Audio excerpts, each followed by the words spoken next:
어느 가정 아침에 아내가 남편에게 말합니다. 여보, 미안해요. 오늘 당신 생일인데 깜빡 잊고 미역국도 끓이지 못했고 또 선물도 꼭 케이크도 준비하지 못했네요. 내가 이따 나가서 꼭 선물 사올게요. 그러자 남편이 하는 말이에요. 뭐 괜찮아. 그냥 당신 평소 나를 공경해주고 또 나한테 순종하면 그것으로 내가 당신이 주는 선물로 알을게. 그 말 듣더니 아내가 잠잠히 생각하더니 하는 말이 아니요, 선물 사다 드릴게요 라고 대답하더랍니다. 아마도 이 아내는 남편에게 순종하는 것이 선물 사다 주는 것보다 더 성가셨던 모양입니다.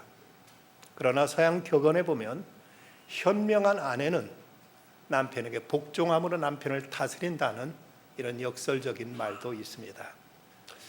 이 시대적인 조류는 어떤 권위를 부정하고 자기 주장을 드러내며 어떤 일방적인 명령과 지시에 대해서 저항하는 것이 이것이 자기의 존재감을 과시하고 이것이 자기의 인격을 높이는 것이라고 생각하는 이런 시대적인 흐름을 가지고 있습니다. 물론 우리가 어떤 부당한 것에 대해서는 저항해야 됩니다. 하지만 정당한 것에 대해서 습관적으로 저항하는 것은 이건 맹종 못지않게 이것은 왜곡되고 부당한 것일 수밖에 없습니다. 산마루 교회 사역하고 있는 이주연 목사의 글 가운데 순종의 미학이라는 제목의 이런 글이 있습니다. 분수는 중력을 물리치며 솟구쳐 오른다. 그 아름다움은 짜릿함을 준다. 그러나 분수는 다시 떨어져 내린다. 그리고 그 분수는 아름답지만 물고기를 살리거나 농사를 짓지는 못한다. 이것이 분수의 비극이다. 이는 저항의 미학과 같다 하겠다. 그러나 큰 강은 중력을 따라 흘러내린다. 순종의 길을 가는 것이다. 짜릿한 아름다움은 없을지라도 무생명을 살리고 농부들을 풍요롭게 만들어준다. 모세나 예수는 자기의 뜻이 아니라 하나님의 뜻을 따르는 순종의 길을 갔으며 이로써 많은 생명을 살리게 되었다. 우리는 때로 내가 이해되고 납득이 되는 일은 그대로 따르고 순종도 합니다만은 그런 내 생각과 맞지 않고 어떤 사회적인 통념과 상식과 다를 때는 이걸 단연히 거부하고 이것을 따르기를 우리는 이제 부정할 때가 많이 있습니다. 하지만 참된 믿음은 자기 신념이 아니라 말씀에 대한 청종이라고 이렇게 얘기합니다. 내 것이 옳다고 믿기 때문에 내 믿음대로 내 의지대로 하는 것이 신앙이 아닙니다. 하나님의 말씀을 듣고 그 말씀을 따르는 것, 이것이 참된 신앙이라는 사실입니다. 어느 장로님의 이런 간증이 있습니다. 젊었을 때 하나님 뜻대로 살고 싶다며 울며 불며 고백했더니 하나님께 먼저 어떤 사람을 용서하라고 하셨다. 그런데 나는 그 문제만큼은 절대로 건드리지 마시라는 태도를 취했다. 그것 외에는 어떤 일이든 다 하겠다고 했다. 그런데 하나님은 그 일을 평생토록 더욱 집요하게 간섭하셨다. 나는 환감이 넘어서 겨우 순종할 수 있었다. 이후에 막혔던 일들이 본물처럼 터져서 하는 일마다 대박이 났다. 나는 너무 늙어버렸다. 이제 막 일을 시작한 것 같은데 시간이 없다. 젊었을 때 빨리 순종하고 그때부터 하나님의 은혜를 입었더라면 얼마나 좋았을까 하는 후회가 든다. 예수께 제자들을 부르실 때 너희는 나를 따라오너라. 자기 자신을 부인하고 자기 십자가를 지고 나를 좇을 것이니라고 이렇게 제자들을 부르셨습니다. 여기 자기를 부인한다는 말은 자기 생각과 자기 의지, 자기 판단과 자기 관점, 그리고 자기 취향과 자기 기호, 이 모든 걸 하나님 앞에 내려놓고 이제 하나님 하시는 말씀을 쫓아서 그 가치관 따라서 살아가는 것을 이제 자신을 부인하는 것으로 이렇게 해석될 수가 있습니다.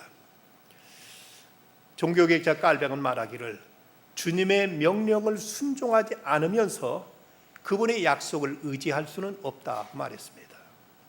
내가 하나님 말씀과 무관하게 살면서 그러면서 그분의 약속이 마치 내게 준 큰 축복인 양 이렇게 기대하는 것은 난센스라는 얘기죠. 신학자 보니퍼는 말하기를 믿는 자만이 순종할 것이며 순종하는 자만이 믿게 될 것이라고 이렇게 또 말하기도 했습니다. 하나님 믿으십니까? 순종해야 됩니다. 순종해야만 믿음의 사람이 될 수 있고, 순종할 때 이것이 바로 믿음이라고 말할 수가 있는 것입니다.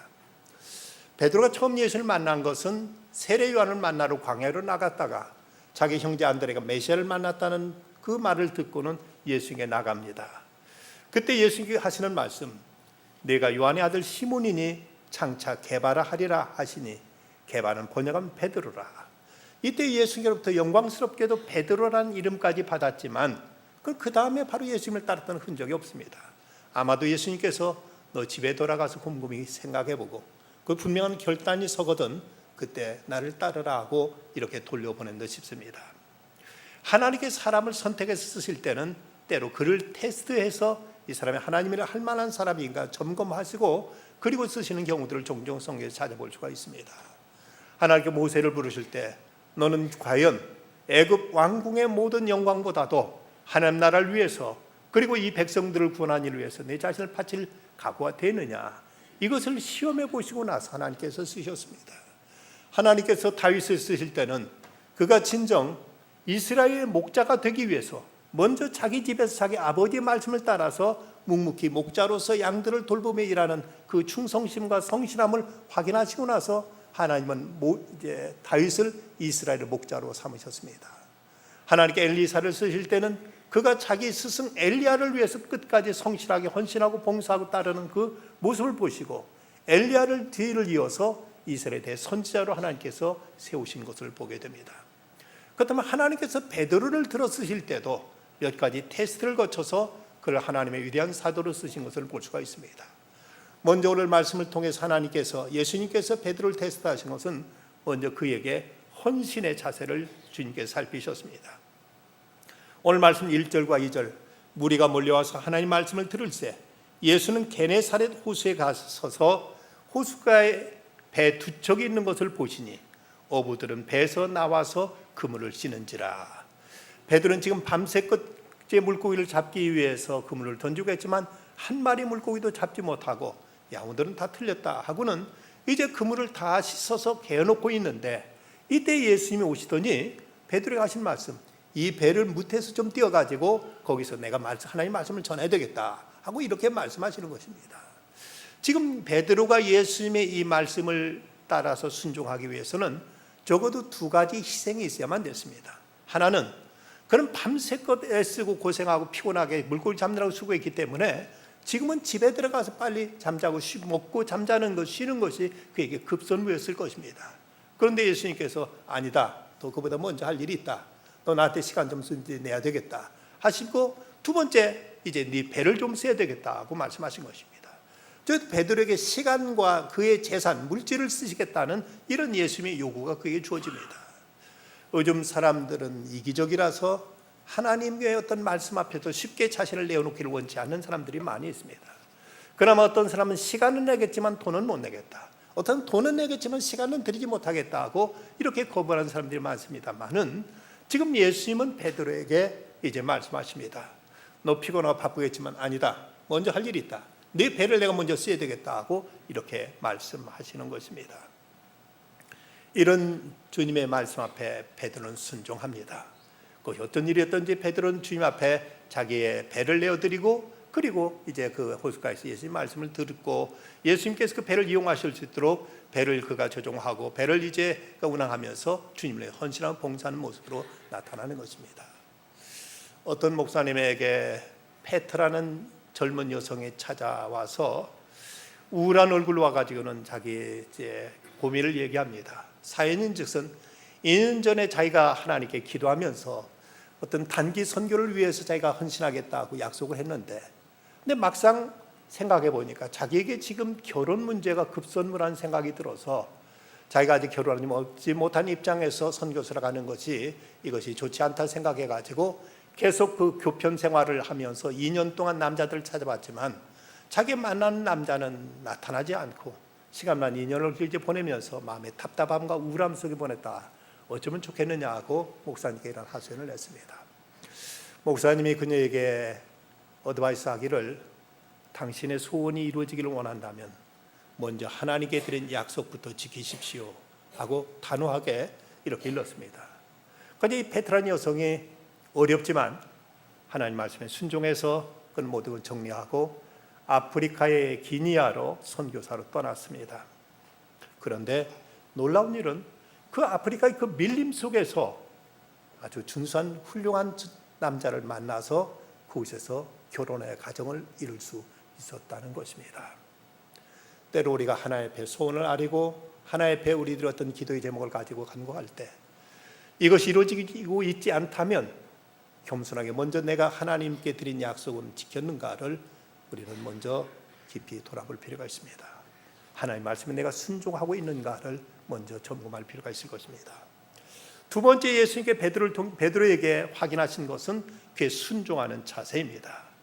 예수님께 무리에게 말씀하신 걸 마치자 베드로가 하시는 말씀이 깊은 데로 가서 그물을 내려 고기를 잡으라 하고 이렇게 말씀하십니다. 이 두 번째 말씀은 베드로에게 내 배를 이제 무태서 띄워서 거기서 나로 하여금 하나님 말씀을 전하게 하라는 이 첫 번째 말씀보다도 더 이제 받아들이기 어려운 말씀입니다. 여러분 한번 생각해 보십시오. 이 말씀하신 예수님은 원래 목수 출신입니다. 그리고 베드로는 우리가 잘 아는 대로 어부입니다. 물고기 잡는 일에 목수 출신인 예수님이 깊은 데 가서 그물을 던지라고 말씀하셨을 때 베드로가 그 말씀을 과연 받아들이기 쉬운 말씀이겠는가? 그리고 그는 밤새껏 그물을 던져봤습니다. 이건 웬일인지 한 마리 고기도 잡히지 않는 이런 현실인데 그런데 예수님께서 물고기 잡는 일에 대해서 뭘 하신다고? 너 깊은 데 가서 그물을 던져보라 하고 이렇게 말씀하시는 것입니다. 이런 예수의 말씀 앞에 베드로는 순종하게 됩니다. 적어도 이 말씀을 하신 분이 누군가 하는 문제를 우리는 먼저 이제 확인할 필요가 있습니다.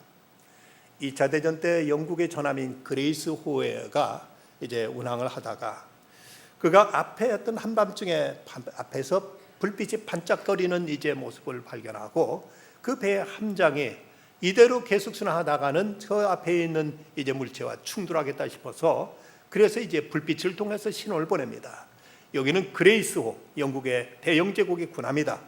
앞으로 남쪽으로 10도 방향을 돌려라 하고 이렇게 이제 사인을 보냈습니다. 그때 저쪽에서 불빛으로 신호가 오는데 그쪽에서 북쪽으로 10도 방향을 바꾸라 하는 이런 신호가 옵니다. 근데 이 함장이 다시 신호를 보냅니다. 여기는 함장이다. 남쪽으로 10도 방향을 바꿔라. 근데 저쪽에서 또 다시 이제 신호가 오는데 여기는 3등 수병이다. 북쪽으로 10도 방향을 바꾸라 하는 이런 사인이 옵니다. 그만 화가 난 함장이 다시 신호 보냅니다. 마지막 신호다. 여기는 전함이다. 남쪽으로 10도 방향을 바꾸라. 그때 저쪽에서 사인이 오기를 마지막 신호다. 여기는 등대다. 북쪽으로 10도 방향을 바꾸라 하는 이런 사인이 왔습니다. 아무리 계급이 높은 함장일지라도 등대에서 이제 사인 방향을 바꾸라면 바꿔야지. 그것이 마음에 들지 않다고 다 들어받으면 무엇이 부서지겠습니까? 우리는 우리가 말씀하신 분이 누구냐 하는 것을 분명히 알고 거기에 대해서 순종하는 이런 자세가 우리에게 있어야 된다는 것입니다. 또 하나는 그리스도에 대한 믿음의 시험을 테스트를 받습니다. 베드로가 주님께 순종하여 그물을 내렸지만 그러나 이때까지도 베드로는 아직 온전한 믿음에 이른 것은 아니었습니다. 오늘 이 말씀을 원문으로 보면 예수께서 베드로에게 깊은 데로 가서 그물을 내려 고기를 잡으라고 말씀하실 때 그때 그 그물은 복수 형태로 쓰여 있습니다. 그런데 베드로가 말씀에 의지해 내가 그물을 내리리다 할 때 그 그물은 단수로 쓰여 있습니다.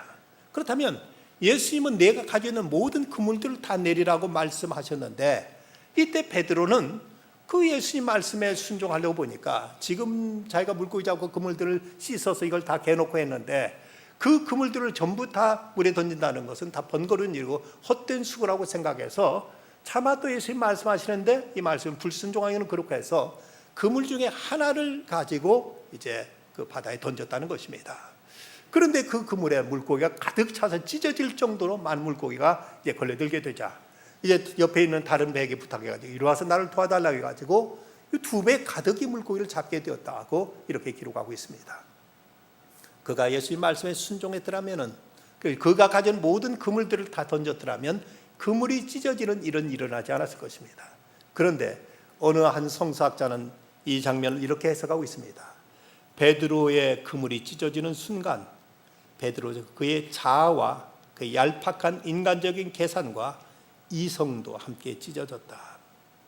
이때 베드로는 뒤늦게 후회했을 것입니다. 왜 내가 예수 말씀에 전적으로 순종하지 못했던 거, 주님께 말씀하신 대로 모든 그물들을 다 던졌더라면 더 많은 그물들을 많은 물고기를 잡았을 것이고 그물이 찢어지는 이런 어리석음을 당하지 않았어도 좋았을 것을 하는 이런 후회를 했을 것으로 이제 우리가 주장할 수 있습니다. 우리가 가지고 있는 성경을 정경 캐논이라고 부르고 있습니다. 그런데 이 성경 말씀과 비슷하지만 성경이 아닌, 그러면서도 어떤 성경의 내용과 비슷한 내용이 담겨 있는 책을 가르쳐서 의경이나 또 유경이라고 부르고 있습니다. 유경에 나오는 이런 이야기가 있습니다. 예수님이 어느 날은 덥고 그리고 이제 제자들 몹시 피곤하고 시장한데 제자들과 길을 가시는데 갑자기 제자들에게 예수 하신 말씀이 너희들 커다란 돌멩이를 하나씩 이제 가지고 나를 따라오너라 하고 말씀하십니다. 아니 지금 모두 다 시장하고 빨리 점심에는 먹었으면 좋겠는데 아니 예수님 그때 빵은 주시지 않고 돌멩이 들고 따르라니까 모두 다 의아해했습니다.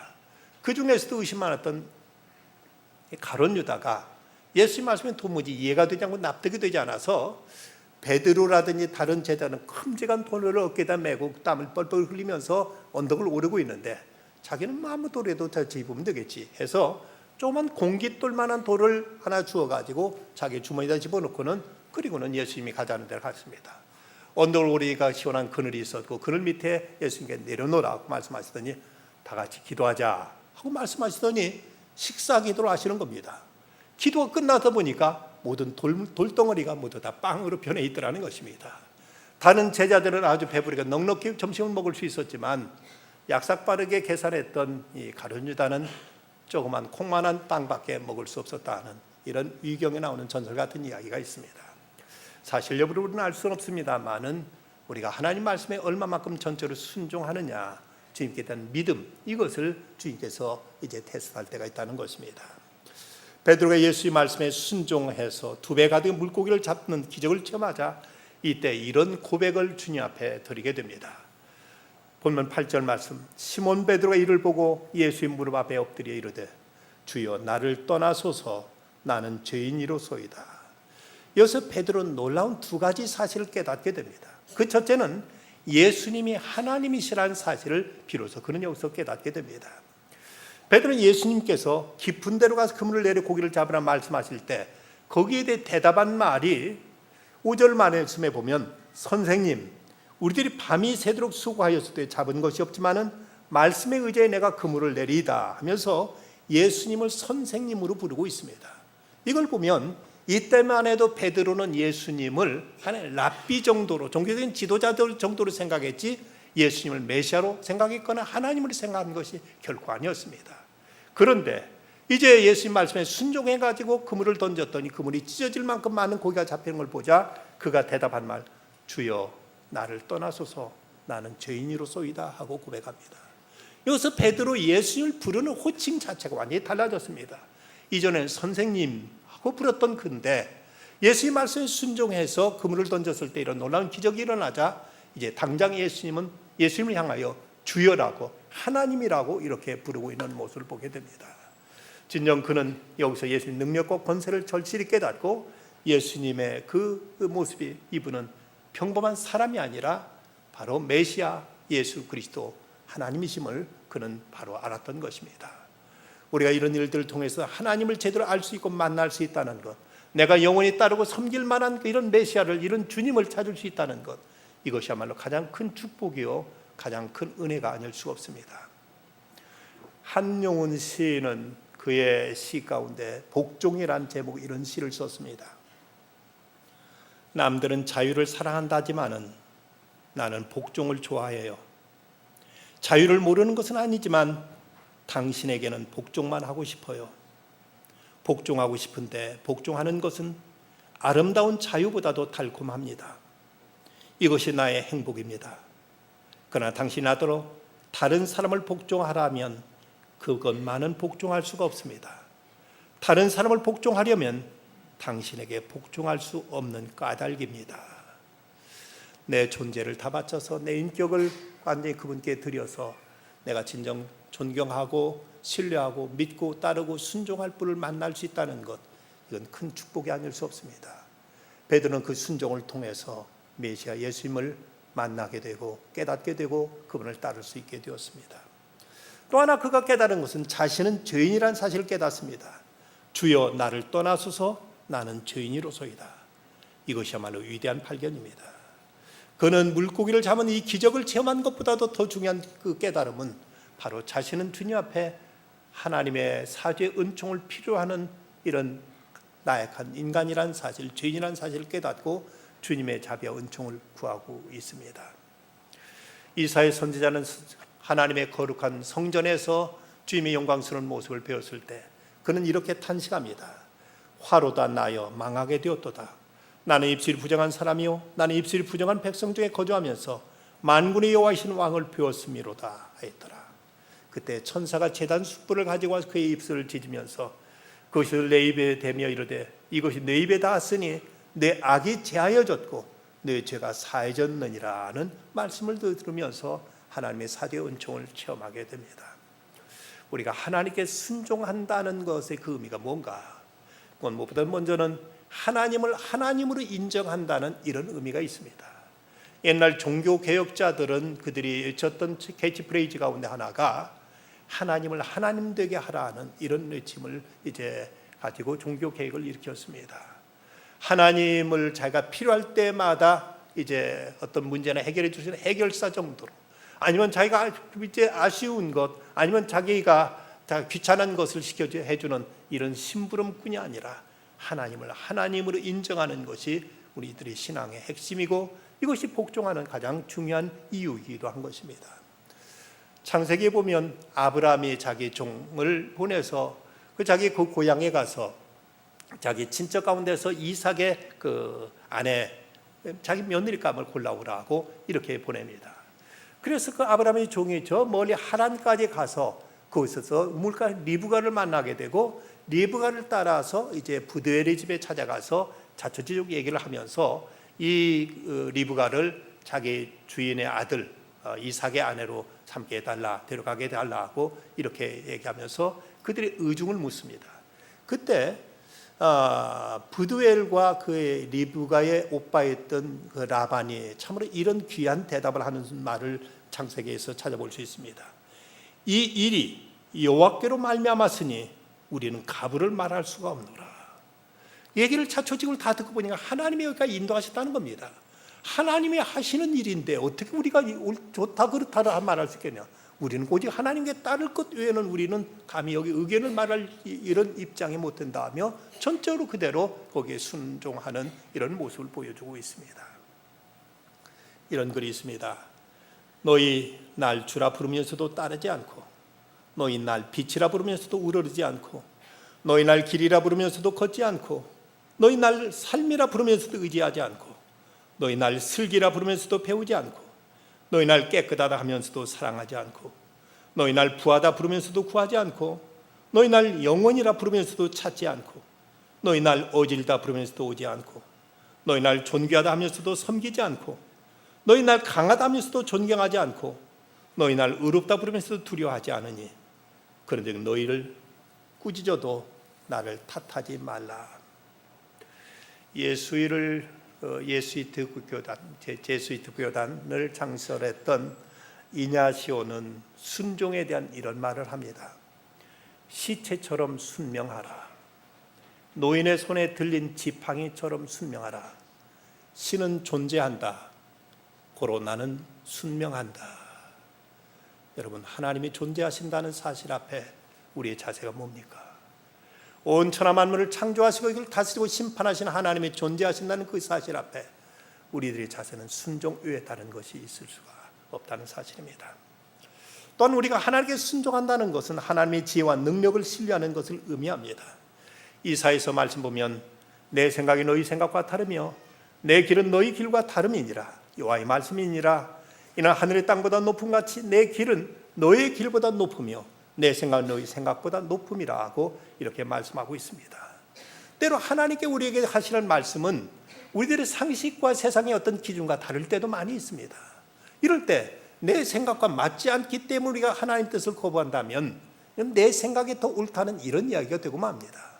비록 나는 아직 이해가 되지 않고 내 뜻으로 이것이 수용이 되지 않지만 그럼에도 불구하고 하나님이 말씀하셨기 때문에 하나님을 신뢰하고 하나님의 지혜와 능력을 우리는 믿고 그 말씀에 따르는 것, 이것이 바로 순종의 자세요, 순종의 이유라는 것입니다. 어느 한 신교인이 유대교 랍비를 만나 함께 식사를 하는데, 근데 유대교 사람들은 그들의 이제 전통에 따라서 돼지고기하고 새우를 먹지 않습니다. 그걸 보고 이 신교인이 물었습니다. 왜 당신은 이렇게 맛있는 이 돼지고기와 이제 새우를 먹지 않습니까? 했더니 이 랍비가 하는 말이, 하나님이 먹지 말라고 해서 안 먹는 겁니다. 그리고 먼 훗날 왜 안 먹는 것이 좋은지 깨닫게 될 날이 올 것입니다 라고 대답했다고 합니다. 우리 하나님의 말씀을 지금 다 깨달을 수 있는 것은 아닙니다. 지금 다 우리가 이해하고 다 납득이 되는 건 아닙니다. 단지 하나님 말씀하셨기 때문에 그대로 순종할 뿐입니다. 그러다 보면 왜 하나님이 그때 그렇게 말씀하셨는가? 왜 이 말씀이 하나님 말씀인가? 이 말씀이 왜 우리에게 축복이 되는가를 비로소 깨닫게 될 날이 올 것이라는 얘기입니다. 하나님 그분의 지혜와 능력을 신뢰함으로 우리는 순종하는 것입니다. 또 하나는 그분께 대한 사랑을 확인하는 것이기도 합니다. 예수님 말씀하셨습니다. 너희가 나를 사랑하면 나의 계명을 지키리라. 나의 계명을 지키는 자라야 나를 사랑한 자니 나를 사랑한 자는 내 아버지께 사랑을 받을 것이요 나도 그를 사랑하는 그에게 나를 나타내리라고 말씀하셨습니다. 주님을 사랑한다면 마땅히 그분 말씀을 따르고 지키고 순종할 것이죠. 에셀 로버츠는 말하기를 주님께 순종한다는 것은 주님께 대한 참 사랑의 표준이며 시금석이라고 이렇게 정의했습니다. 우리가 주님을 사랑할진대 마땅히 그분 말씀을 따르고 지키고 준행하는 것, 이것이 당연한 우리 자세일 것입니다. 베드로는 예수님이 하나님이시며 자신이 하나님 앞에 죄인이라는 사실을 깨닫자 그에게 귀한 소명이 주어집니다. 무서워하지 말라. 이제 후로는 내가 사람을 취하리라. 갈릴리에서 물고기를 잡아서 연명하고 있던 베드로, 민족적으로나 개인적으로 아무런 소망이 없던 그때 베드로는 예수님께로부터 부름받고 그러고 나서 그는 참으로 역사상 가장 위대한 인물의 하나로 그는 귀하게 쓰임받습니다.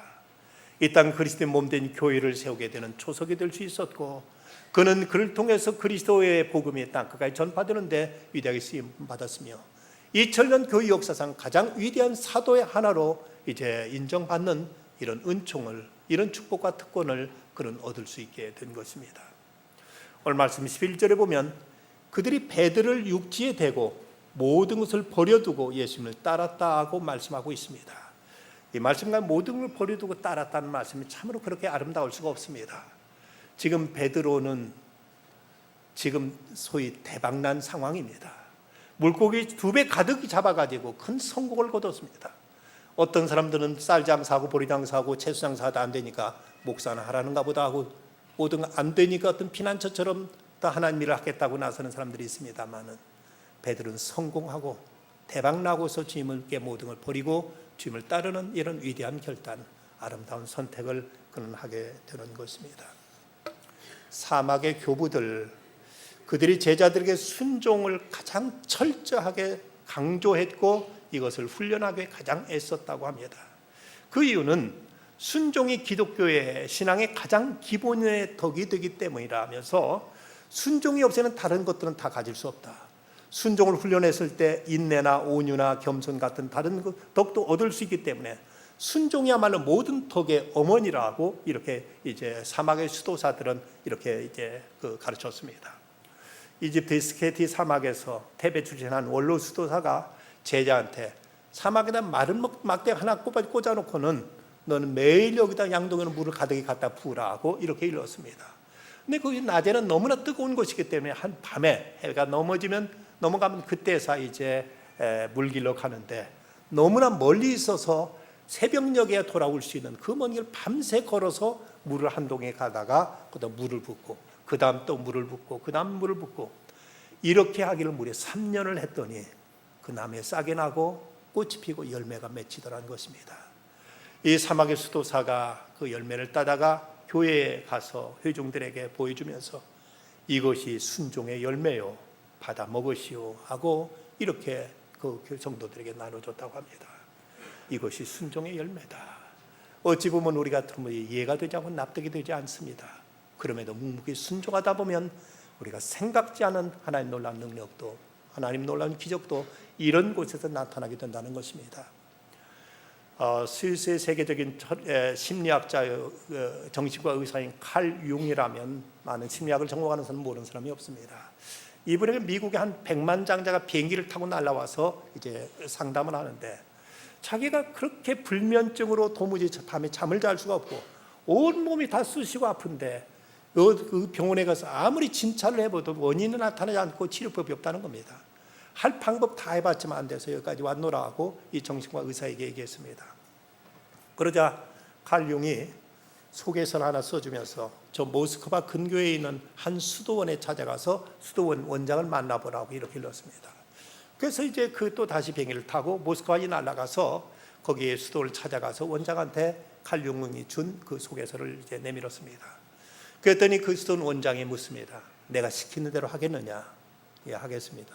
다른 뭐 선택의 여지가 없으니까 하겠다고 대답했습니다. 그랬더니 원장이 하는 말이, 하루에 주기도문을 300번 외우라.